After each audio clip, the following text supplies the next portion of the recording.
အားလုံးပဲမင်္ဂလာပါရှင်။ကျမတို့ရဲ့တရားတော်မျှဝေရာဓမ္မ House မြန်မာ Channel မှာကြိုဆိုပါတယ်ရှင်။ဒီပါကြောင့်တရား9ပါးတရားဒေသနာတော်ဖြစ်ပါတယ်ရှင်။လူတယောက်ဟာကိုဘလောက်ထိမ့်သိမ့်နိုင်တယ်လေအံ့ဩစရာကောင်းတဲ့လူတယောက်အကြောင်းပြောမှာနော်။အဲ့ဒီလိုအံ့ဩစရာကောင်းတဲ့လူတယောက်အကြောင်းကိုဘာကြောင့်ပြောရတယ်လဲဆိုတော့အတုယူစေခြင်းနဲ့စိတ်နဲ့ပြောမှာပေါ့နော်လူငယ်တွေအတွက်ပေါ့အကြည့်လား။ဟောအင်မတန်ထိမ့်သိမ့်နိုင်တဲ့လူပဲ။အဲ့ဒီလူကဘယ်သူလဲဆိုတော့ဘုရားတော်မြတ်စွာဘုရား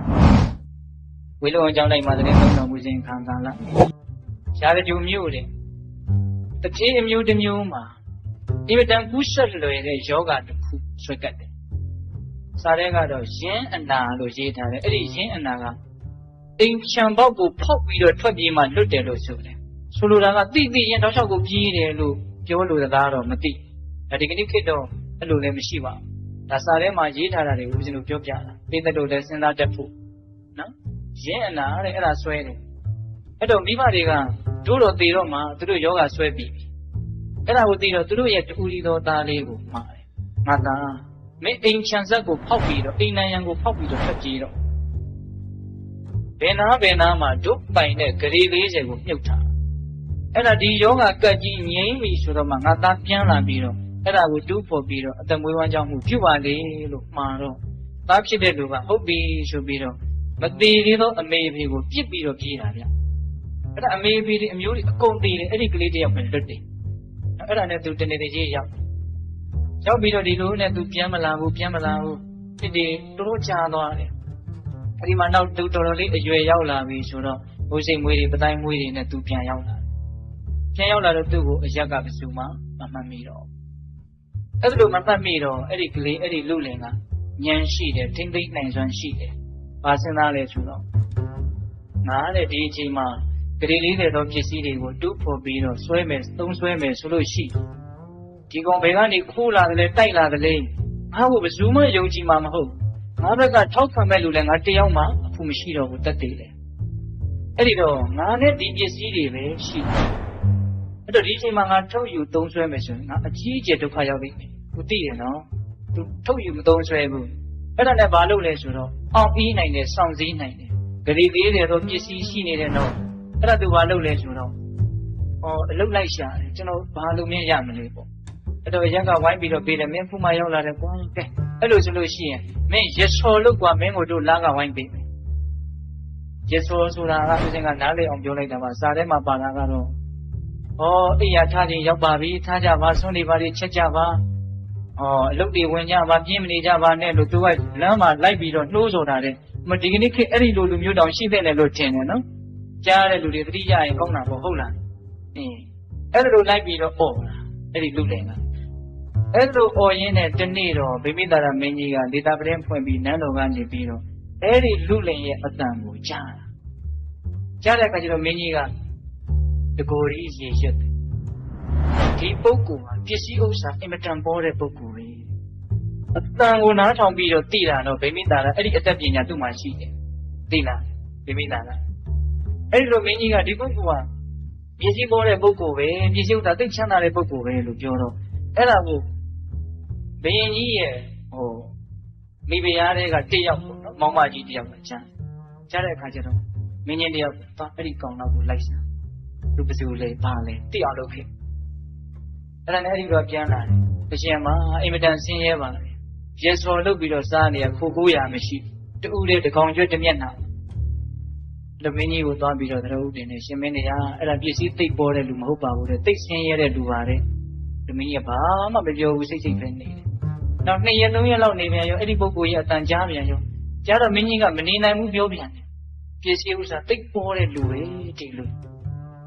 အဲ့ဒါလူမျိုး3-4ကလောက်ပြောတော့ဒီမောင်မကြီးကစိတ်ဝင်စားမင်းကြီးအလကားမပြောဘူးပစ္စည်းဥစ္စာမရှိဆင်းရဲတဲ့လူပါလို့ပြောတဲ့ကြားတဲ့ကဒီအတန်ကြားတိုင်းသူပစ္စည်းသိပ်ပေါ်တဲ့လူလို့ပြောနေတယ်အဲ့ဒါနဲ့ဘာလုပ်လဲဆိုတော့အရှင်မင်းတွေကကျွန်တော်မျိုးမကြီးသွားပြီးတော့စုံစမ်းမရရှိဒါကြောင့်ရိတ်ခါများကြီးမြင့်တော်မူပါအဲ့ဒါနဲ့သူ့ကိုအစပြ1000ပေးလိုက်တယ်သွားစုံစမ်းကြည့်အဲ့ဒါမောင်မကြီးကလဲတယ်ဗျာဘာလို့ဆိုသူ့ရဲ့အရွယ်ရောက်တဲ့သမီးကိုကခေါ်သွားပြီးတော့အဲ့ဒီလူကလည်းနေလဲအကုန်စုံစမ်း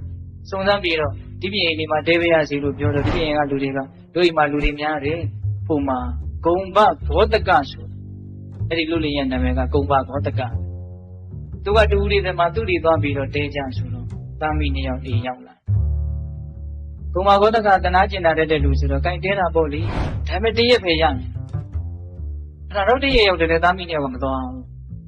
အဲ့ဒီလိုနေနဲ့ဘာလုပ်တုံးဆိုတော့အဲ့ဒီလူကတယောက်ထဲနေရတာဆိုတော့ဘယ်ကောင်းကောင်းမွန်မွန်ချက်ပြုတ်စားနိုင်မလဲအဲ့ဒါဒကမကြီးကအလေကြီးဆိုတော့ဟုတ်လားအကုန်လုံးချက်ပြုတ်ပြီးတော့ကျွေးတာဗျာအဲ့ဒီတော့သူကလည်းပဲအတုံနဲ့တန်ရုံးစင်နေဖြစ်2ရက်3ရက်တော့ခင်ဗျားတို့မသွားသေးဘူးလားအဲ့လိုနဲ့နောက်တော့ဦးဇင်းတို့စားရဲပါတဲ့အတိုင်းအတိအကျတွေမပြောတော့ပါဘူးဗျာဟုတ်လားသူသမီးနဲ့ရသွားရောဆိုပါစို့ဟုတ်လားအေးအဲ့လိုသမီးနဲ့ရသွားပြီဆိုတော့မှမောင်မကြီးကဘာလုပ်လဲဆိုတော့ဘုရင်မင်းတရားကြီးကိုလှမ်းပြီးတော့အကြောင်းကြားတယ်ခုဒီလိုနဲ့သူတို့နဲ့တပေါင်းတစည်းတည်းဖြစ်သွားပါပြီ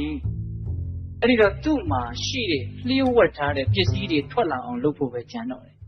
ဒီလိုဘာမှမသိဘူးဟုတ်လားအဲ့ဒါနဲ့ဘာလုပ်လဲဆိုတော့ငါဘာလုပ်ရမလို့ပေါ့အဲ့တော့ဒီမိဖုရားကြီးကဘာပြောလဲဆိုတော့ဒီလမ်းမှာနေတဲ့လူတွေအလုံးစုပြီးတော့ပွဲတဲ့ပင်ခံရမယ်ဒါဘယ်ရဲ့အမိတ်ဒီတဲ့ပွဲတဲ့ပင်ခံတယ်ဆိုတော့တိမ်ဘလောက်ကောက်မှာပေါ့ဗျာဟုတ်လားဒီအဲ့လိုကောက်ပြီဆိုတော့ကျုပ်ပတ်စံမရှိဘူးမင်းမိတ်ဆိုတာမင်းပတ်စံမရှိဘူးလို့ပြောလို့မရဘူးမင်းတစုံတယောက်ကြီးကသွားချီးပြီးတော့ပဲဖြစ်ဖြစ်ငှားပြီးတော့ပဲဖြစ်မင်းရအောင်ရှာခဲ့ခက်တာပဲဗျာခင်ဗျားတို့ရောက်လာမှရှုပ်တယ်ဟုတ်အဲ့လိုနဲ့ဘာလုပ်လောင်ဆိုတော့ညီကြီးတဲ့မြုပ်ထားတဲ့ဂရီ40တဲ့ကဒဲသပြား2သပြားတော့သူထုတ်ပြီးတော့ယူလာတယ်ယူလာပြီးတော့ကဲရော့ဒါနဲ့ဖြည့်ရှင်းလိုက်ဒီဟုတ်ပြီဆိုတော့အဲ့ဒီပတ်စံကိုယူအဲ့ဒီပတ်စံကိုမင်းကြီးပြီးပို့ပြီးတော့သူ့အိတ်ထဲကပတ်စံနဲ့စိုက်ပြီးတော့ပွဲတဲ့ငယ်လုပ်လိုက်လက်တွေကပစ္စည်းကပဲရောက်သွားပြီတော့နန်းတော်ရောက်သွားပြီဟုတ်လားနန်းတော်ရောက်သွားအဲ့ဒါလိုနဲ့လက်တွေကပစ္စည်းလည်းရပြီလေဆိုတော့မှမင်းချင်းတွေရောက်လာမင်းပစ္စည်းတွေအများကြီးရှိတယ်လို့ပြောတယ်ဒါကြောင့်ဘယ်မင်းတွေကမင်းကိုလိုက်ခဲ့ရကြံကြီးစီရဗျာကျွန်တော်မှမရှိပါဘူးအဲ့ဒီမှာအတင်းအကျပ်ခေါ်တဲ့အခါကျတော့ဟေးမင်းတို့ငါတမက်ကိုဘာလုပ်ကြတာလာတယ်နော်အဲ့ဒီကြတော့မှသူတို့ကရှေ့ကနေကြိုးပြီးတော့သွားနေတဲ့သားမင်းနှစ်ယောက်ကမင်းကြီးတွေကဒီညှင်းဆန်နေတဲ့လူကိုတခါတည်းတုံ့နှောင်ပြီးတော့ခေါ်လာအဲ့ဒါနဲ့ဘုရင်မင်းတရားတွေရောက်တော့မင်းမှာပစ္စည်းတွေအများကြီးရှိပါလေခင်ဗျဘာကြောင့်မင်းတူပွက်ပြီးတော့နေရတယ်လဲမရှိပါဘူးမင်းတရားသူလိန်လုံးပဲဟုတ်လားဘုရင်မင်းတရားကိုလည်းသူမယုံနိုင်ဘူးအဲ့ဒီတော့မှဘုရင်ကြီးကသူထုတ်ထားတဲ့တက်တေကံပစ္စည်းအတပြားထုတ်ပြဒါကြည့်အော်လေဟာပတ်စံတွေဘလို့ဒီရောက်နေတော့ပေါ့အဲ့ဒါနဲ့သူရှောက်ပြီးတော့ကြည့်တော့ဘုသားမင်းယောက်ကနန်းတွင်းသူအဝတ်အစားတွေနဲ့တောက်တောက်ပြောင်ပြောင်သူ့ကိုပြုံးပြီးတော့ကြည့်နေတာအဲ့ဒီကြတော့မှသူအတိတ်ပဲပေါက်တယ်ဟုတ်လားအဲ့ဒါနဲ့ဘင်းမင်းတရားရှိကြောင်းမှာဒီလောက်ရှိတာကိုမင်းဘာဘူးလို့မပြောတော့ယုံကြည်ရမယ့်လူမရှိလို့ပါငါမင်းတရားဟာယုံကြည်စရာမဟုတ်ဘူးလားမှန်မှယုံကြည်တရားဆိုလို့ရှိရင်ပြောပါမယ်ခင်ဗျာဆိုပြီးတော့အဲ့ဒီတော့မှနေရာဒေသကိုပြောလှဲတွေပါတွေနဲ့သွားတိုက်အဲ့ဒီမှာဘင်းကြီးကသူ့သမီးနဲ့ဒီအမျိုးကောင်းသားကိုပေးစားအဲ့ဒီမှာဘယင်ကဗိမိတာရဘယင်ကအင်မတန်တော်တဲ့လူပဲဂရီ40သောပစ္စည်းတွေကိုပိုင်ဆိုင်မှာလျှက်ခင်နဲ့ကိုထိန်းနိုင်တဲ့သိမ့်နိုင်နော်ကိုထိန်းနိုင်သိမ့်နိုင်တယ်ဆိုတဲ့အည်သွေးဟာလွယ်ဘူးဗျာမြင်းတကယ်ကြီးမိုက်မြာအေးဒါကိုသဘောကျပြီးတော့သူ့ကိုမြတ်စွာဘုရားကြီးကိုခေါ်သွားတယ်ဘယင်ကြီးကသောတာပန်အရိယာသူတော်ကောင်းကြီးလေလက်သူ့တမက်ကိုဘုရားကြီးခေါ်သွားတာခေါ်သွားပြီးတော့မြတ်စွာဘုရားဒီလောက်တည်ကြီးတဲ့လူစောင့်စည်းနိုင်တဲ့လူဘုရားကျွန်တော်မျိုးကြီးမတွေ့ဘူးပါဘူးတဲ့အဲ့ဒီမှာအကြောင်းစုံမြတ်စွာဘုရားကိုလျှောက်တယ်လျှောက်တော့မှမြတ်စွာဘုရားကတခါကြီးဒီသူတော်ကောင်းဟာကိုစောင့်စည်းနိုင်တယ်မှန်တယ်တဲ့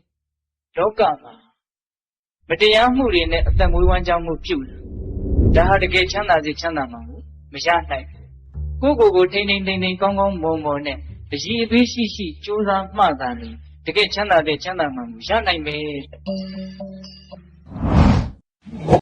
ဒီတရားတော်မှာလူတယောက်ဟာကိုဘလောက်ထိထိမ့်သိမ့်နိုင်ပြီးဘာကြောင့်ထိမ့်သိမ့်နိုင်ဖို့အရေးကြီးတယ်ဆိုတာကိုဥပမာနဲ့ရှင်းပြထားတာဖြစ်ပါတယ်